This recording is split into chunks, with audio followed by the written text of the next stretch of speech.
down, and oh my soul so weary. When troubles come. 갓 7개월을 넘긴 수아는 담도 폐쇄증이 간경화로 발전해 간 이식 수술 외에는 희망이 없는 아이였습니다. 하루에도 몇 번씩 주사 바늘을 찌르지만 울 힘조차 없는 아이. 바로 수아 이야기입니다.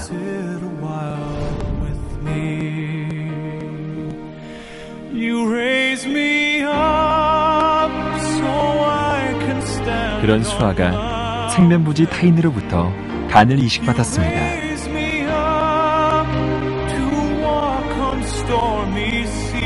복수가 너무 많이 차고 간이 굳어서 뒤집기조차 할 수 없었던 수아가 이렇게 해맑은 미소로 걸음을 뗍니다.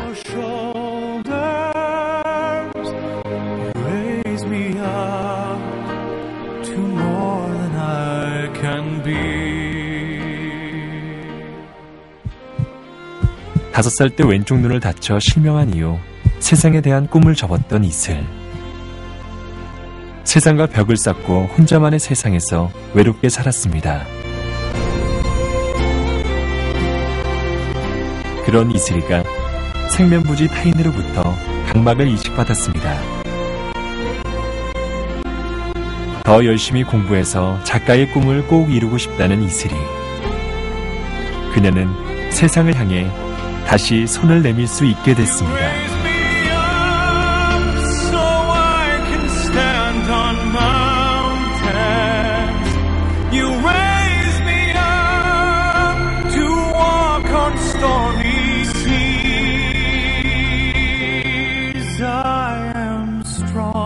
장기를 준다는 것은 사랑을 주는 것입니다.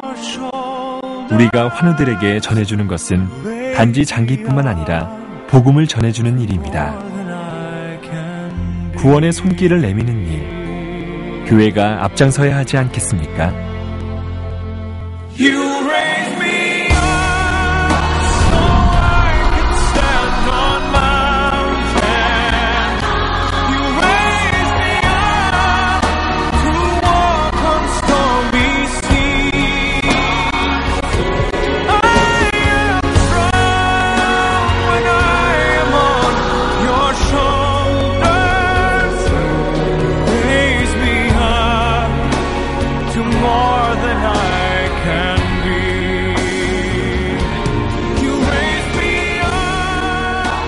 나의 죽음이 어떨지는 아무도 모릅니다.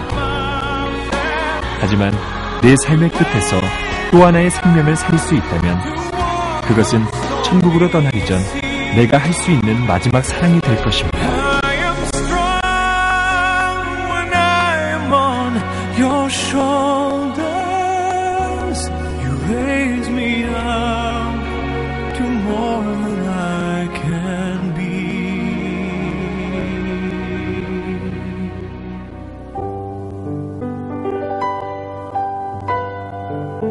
나는 영원히 살 것입니다.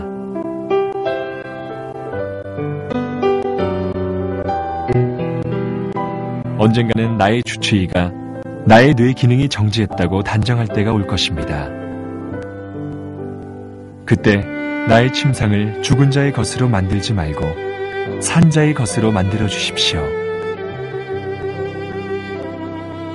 나의 몸을 산 형제를 돕기 위한 충만한 생명으로 만들어 주십시오. 나의 눈은 해질 때 노을을, 천진난만한 어린이들의 얼굴과 여인의 눈동자 안에 감추어진 사랑을 한 번도 본 일이 없는 사람에게 주십시오.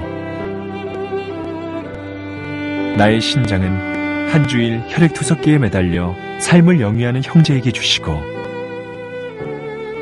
나의 심장은 끝없는 고통으로 신음하는 사람에게 주십시오. 내가 부탁한 이 모든 것들을 지켜준다면 나는 영원히 살 것입니다.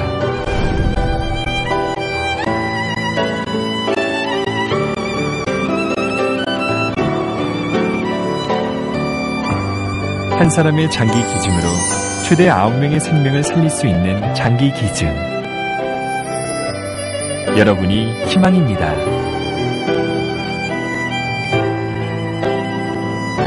사랑으로 생명을 살리는 일, 사랑의 장기기증운동본부가 앞장서고 있습니다.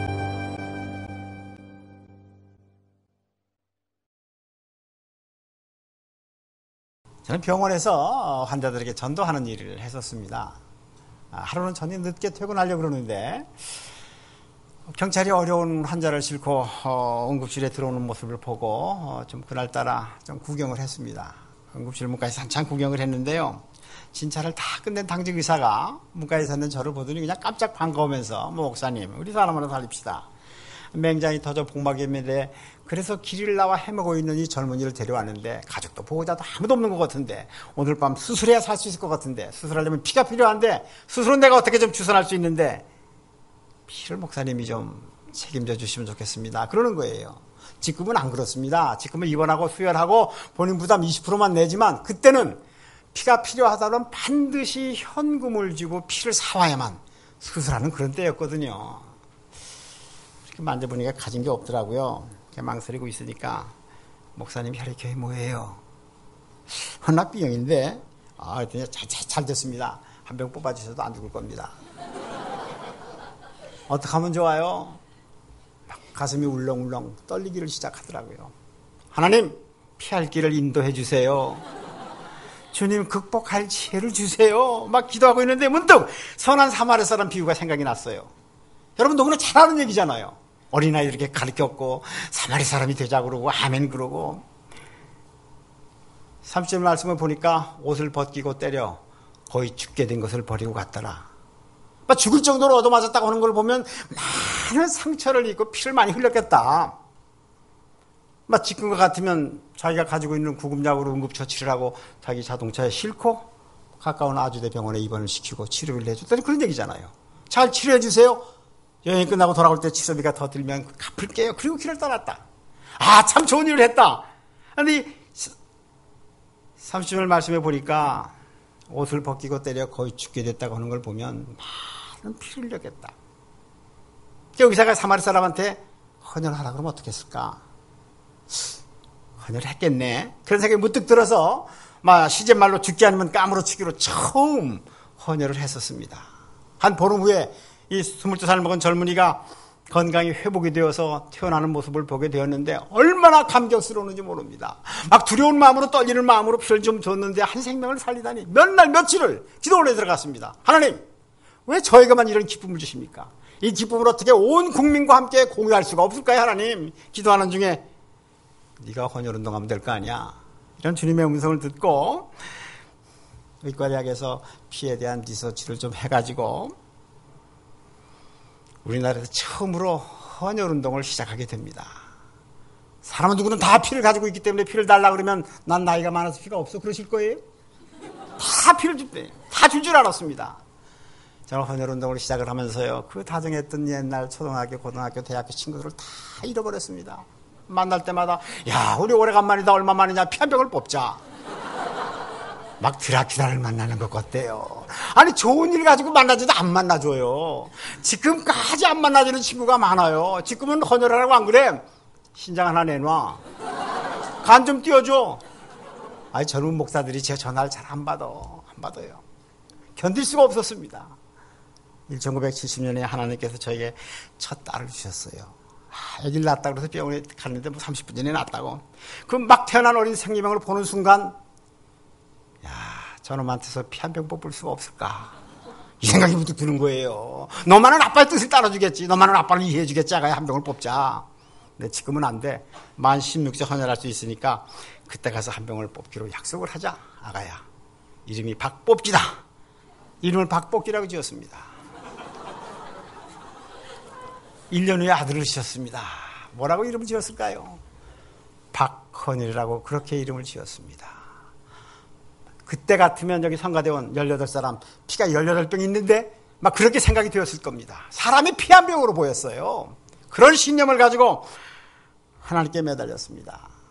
하나님께서 축복해 주셔서 1971년 황정지 목사님께서 영락교회에서요. 젊은 반목사 우리 교회에서 1, 2, 3부 설교 다 해. 강단에 섰습니다. 의학적인 상식을 곁들여서 예수님께서 나를 위해서 세상에 오셔서 십자가에 달려서 온 몸의 피를 다 하셨다고 신앙의 고백을 하죠. 보혈의 공로로 구원을 받았다고 그러죠.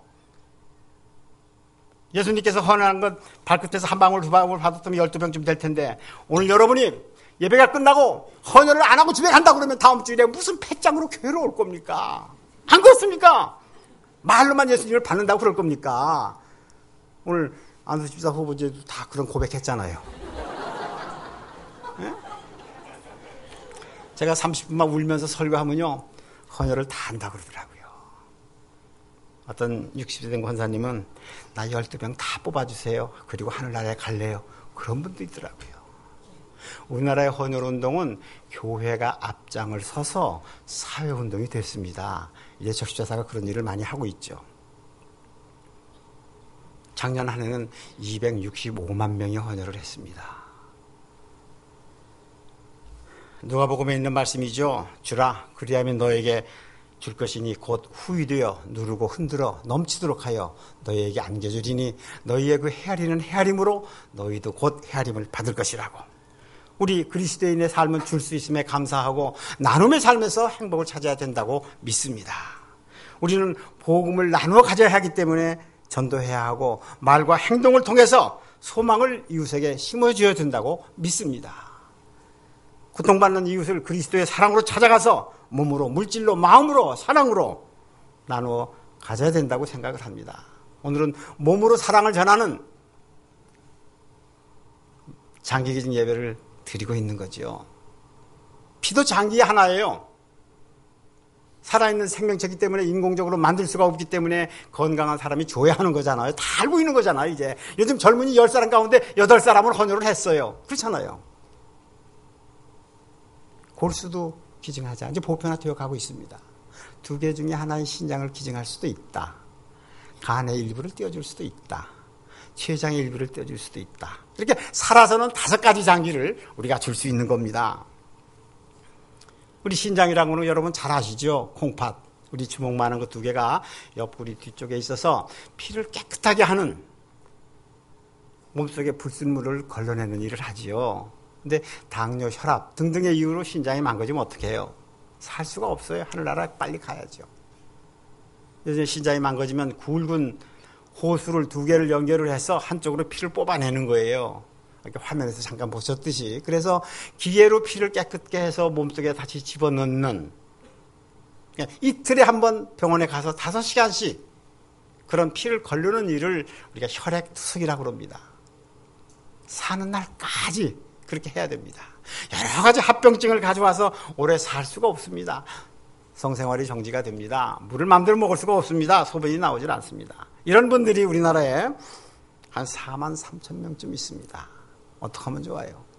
이런 분들에게 건강한 사람이 신장을 하나 띄워주면, 이식을 받으면 준 사람, 받은 사람이 동시에 건강하게 사는 거죠.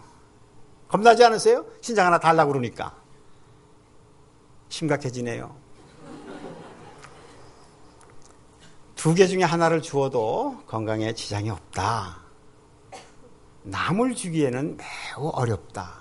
우리 가족, 우리 형제, 우리 부부가 아프면 줘야죠. 그렇잖아요. 다행히도 우리나라에서는 이 뜨거운 신앙을 가진 분들이 남을 주겠다고 하는 분들이 늘 저희를 찾아옵니다. 그래서 지금까지 909명을 연결해서 수술하도록 도와드렸어요. 그러니까 여러분 만일에 가족 중에서 신장이 망가져서 이식을 받아야 되는데 주려고 그랬는데 검사를 해보니까 건강이 나빠서 줄 수가 없대요. 줄 가족이 없어. 그때 저희 장기운동을 찾아오세요. 저희가 도와드릴게요. 일본에 갔는데요. 남이 남에게 신장을 준 예가 하나도 없대요. 이때까지. 우리나라에서는 900명이나 있었어요. 그래서 남끼리 주는 모습을 보면서 가족들끼리 주고받은 경우가 작년에 720가정이나 있었습니다. 고등학교 1학년 여학생이 엄마를 위해서 준 일도 있고 75세 된 아버지가 50세 된 아들한테 준 일도 있고. 만약에 교우 중에 그런 사람이 있으면 어떡해요? 늘 그리스도 안에 형제라고 그러면서 그때 좀 기도하자. 그런 얘기입니다. 이렇게 이분들은 이틀에 한 번씩 병원에 가기 때문에 여행을 할 수가 없어요. 그래서 저희가 제주에 시설을 만들어서 라페즈라고 만들어서 제주도에 오세요. 뭐 한 달만 계세요. 모든 것을 그냥 대접해드리고 안 하는 날은 제주 올레도 하고 그리고 돌아가세요. 많은 분이 이용해야 되니까 많은 교회가 성도들이 도와줘서 그런 일도 저희가 하고 있습니다. 그래서 혹시 제가 이런 유인물도 가져왔는데 가져가셔서 주위에 그런 분들이 있으면 이용하라고 주어도 좋고요. 아까 화면에도 잠깐 보셨듯이 옛날 같으면 방법이 없었지만 간암, 간경화 가족 중에 간을 좀 띄워주면은 없어진 게 하나가 되고 조금 받은 게 하나가 되잖아요. 그래서 7살 먹은 어린아이 간경화로 세상을 떠날 수밖에 없었지만 45세 된 남자가 간을 좀 띄워주어서 이렇게 살려냈다고 하는 그런 일을 저희가 하고 있는 거죠.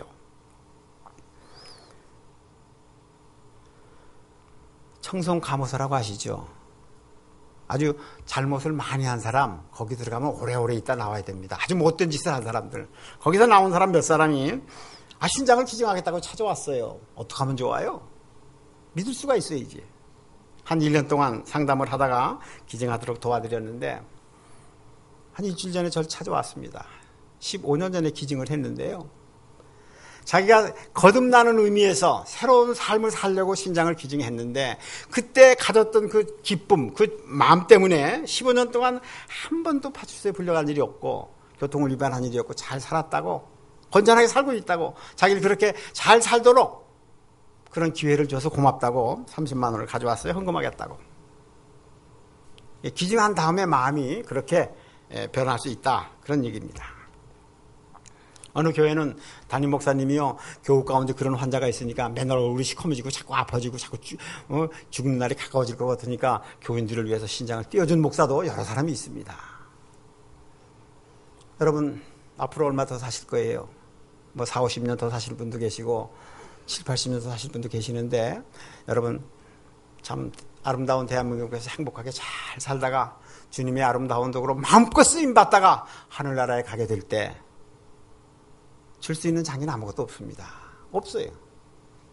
다만 뇌사라고 하는 죽음에서는 줄 수 있는 장기가 많이 있습니다. 뇌사라고 하는 건요. 사고로 인해서 뇌출혈, 뇌진탕, 교통사고 사고로 인해서 머리를 많이 다쳤는데 그 머리의 기능이 대뇌, 소뇌, 뇌간 이렇게 세 부분으로 이루어져 있는데 이 세 기능이 완전히 못 쓰게 된 것을 뇌사라고 합니다. 식물인간은 이 뇌간이 살아있어서 혼자 호흡을 하고 음식을 소화하고 그러잖아요. 이제 살아날 수도 있고. 그래서 우리나라에서도 이 뇌사가 분명하다 그러면 2000년 2월 9일부터 죽음으로 인정을 하고 있습니다.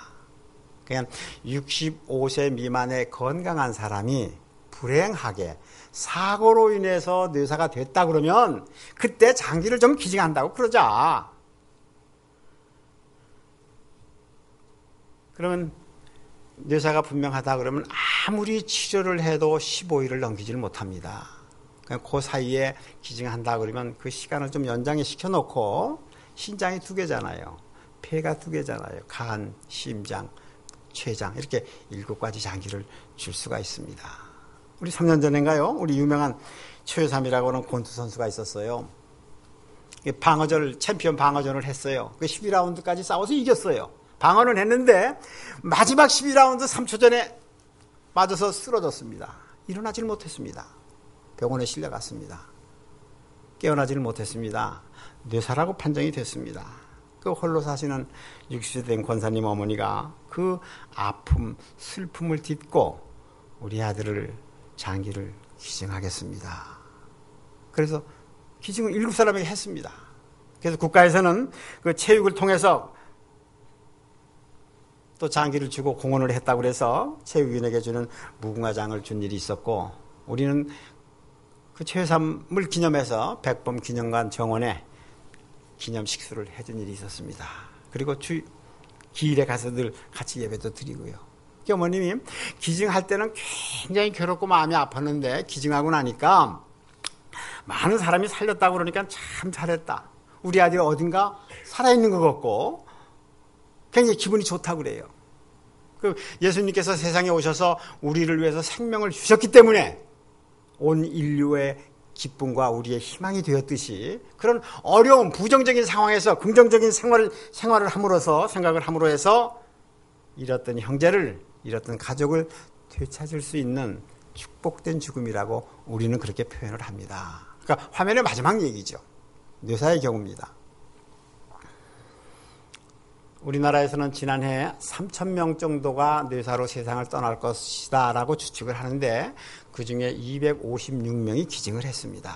그러니까 미국 같으면 10사람이 뇌사로 세상을 떠난다 그러면 7, 8사람이 주는 통계인데 우리는 한 사람쯤 주는 그런 통계입니다. 여러분, 뇌사로 돌아가시면 안 돼요. 건강하게 살아야 되니까. 그러나 만일에 하나님께서 그렇게 불러가신다 그러면 그때 준다고 좀 그러자. 그런 얘기입니다. 조직이라고 그럽니다. 아까 말씀드린 그 7가지는 장기라고 그러고요.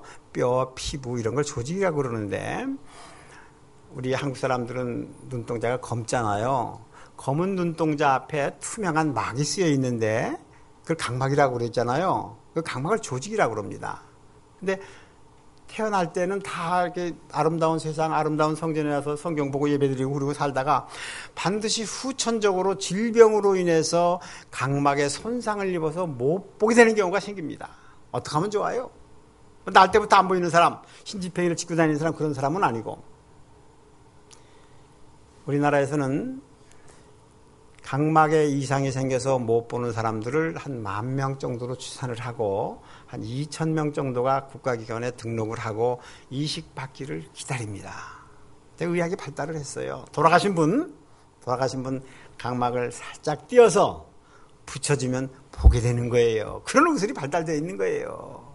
그러니까 축복된 삶을 살다가 내가 하늘나라로 가게 될 때 나 죽으면 각막 좀 띄어가 약속을 좀 하자고 그러는 겁니다.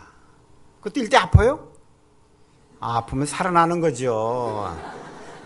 눈을 몽땅 뽑아가는 게 아니라 각막만 살짝 띄어가기 때문에 시신이 아무런 변화가 없어요. 띄어갔는지 안 띄어갔는지. 돌아가시자마자 연락을 줘야 됩니다.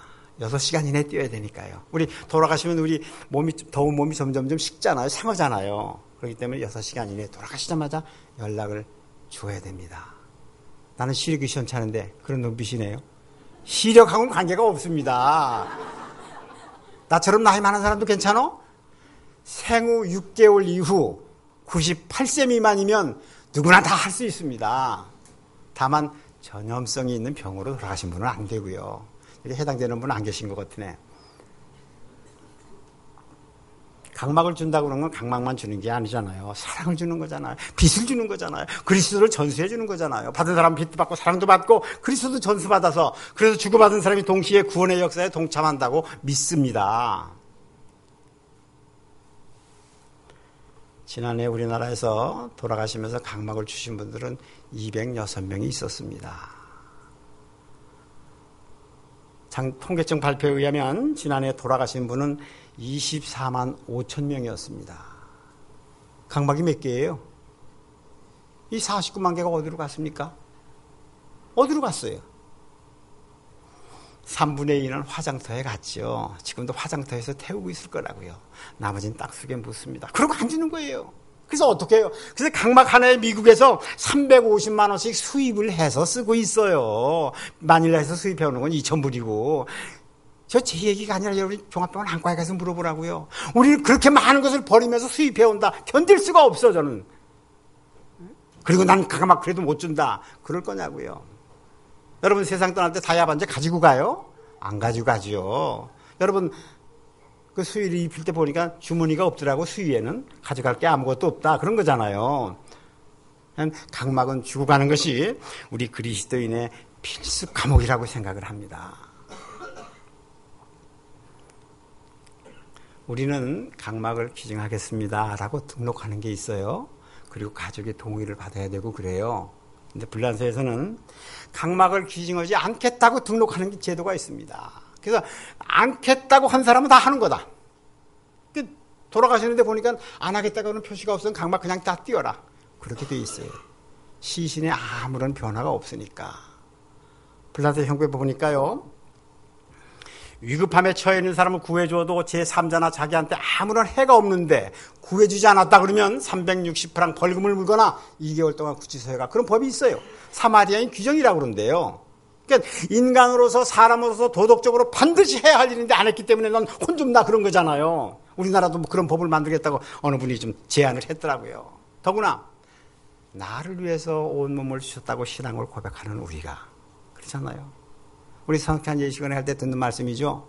주 예수께서 잡히시던 날 떡을 가지사 축사하시고 떼가라사대 이것은 너희를 위한 내 몸이니 이것을 행하여 나를 기념하라. 무슨 말씀이에요? 나는 세상에 와서 너희를 위해서 내 몸을 다 주었어. 생명까지도 주었어. 축복된 삶을 살다가 내 곁에 오게 될 때 천국의 장기를 가져와서는 필요가 없어. 세상에 남겨둬서 여러 사람을 살릴 수 있다 그러면 장기를 주고 오라고 하는 주님의 말씀이잖아요.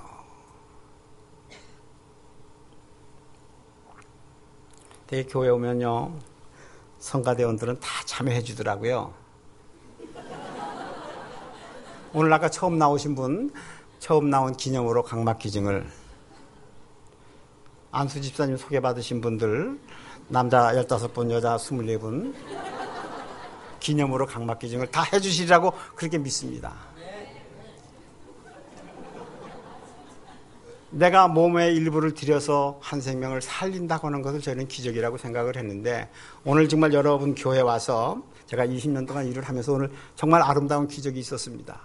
일부 예배 때요 안 한 사람이 하나도 없었어요. 하나도 없었어요. 그럴 수 있어요? 되게 많아야 한 80% 적어도 모인 분의 50%가 하는데 하나도 없었으니까 기적이잖아요. 여러분이 그렇게 화목하게 이웃을 위해서 그런 프로그램 때문에 그러리라고 생각을 해서 굉장히 감동적으로 생각을 합니다.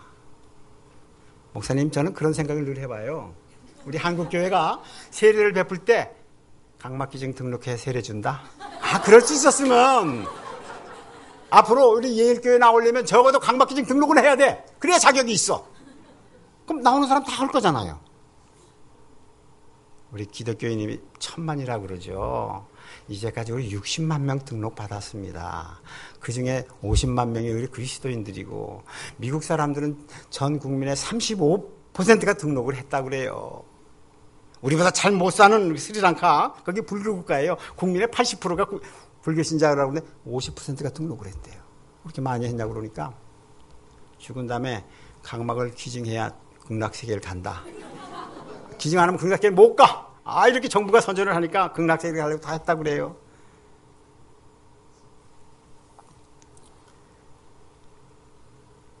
마지막 말씀입니다. 바울 사도의 고백이지요. 빌립보서의 말씀. 내 온통 삶 전체가 다 그리스도의 것입니다. 주님의 것입니다. 나는 죽는 것도 이득이 된다고 생각을 합니다. 그러나 내가 이 세상에 좀 더 살아서 보람 있는 일을 할 수 있다 그러면 나는 죽는 것이나 사는 것이나 언제 어느 것이나 자유스럽게 선택하겠습니다. 이 바울 사도의 고백이 여러분과 저의 고백이 되기를 그리스도의 이름으로 축원드립니다. 기도하겠습니다. 예일교회 교우들을 특별히 사랑해 주신 하나님, 이렇게 아름다운 예배를 드릴 수 있도록 함께 해주신 것을 감사합니다. 기증한다고 약속도 했습니다. 망설이기도 했습니다. 함께 주시옵소서. 여기 모여 예배드리는 당신의 사랑하는 아들, 딸들 마음속에 귀한 뜻들, 희망이 숨어있는 줄 압니다.